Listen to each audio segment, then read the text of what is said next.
Good morning! Blessed Monday morning to everyone. Ito na naman po ang inyong tindera. How's your weekend po?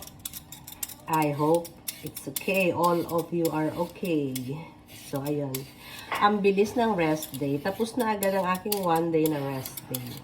So, work na naman. Para sa kaunlaran, work na naman. Diba? So, yung iba dyan, alam ko, nasa mga office na. Di po ba?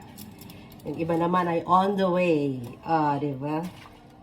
Ako, ito, nag-start na po ng pagpe-prepare ng ating menu for today. Okay, ang ating pong menu for today ay pork bok choy. Ayan.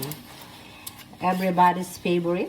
Okay, and then, magbubulang lang po ako. Pero yung bulang lang ko, kulang ng ingredients. So, gagawa na lang natin ang paraan. Walang labong, walang bulaklak siya ng kalabasa. Pero may kalabasa. Ayan. My own version ng bulang lang. Okay? Para po siyang dinengdeng, pero wala pong inihaw. Okay? And then, pritong bangos. Very simple lang po yung ating menu for today.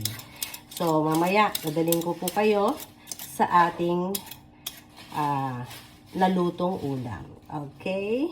So, see you again later. Bye-bye. Thank you very much. And God bless.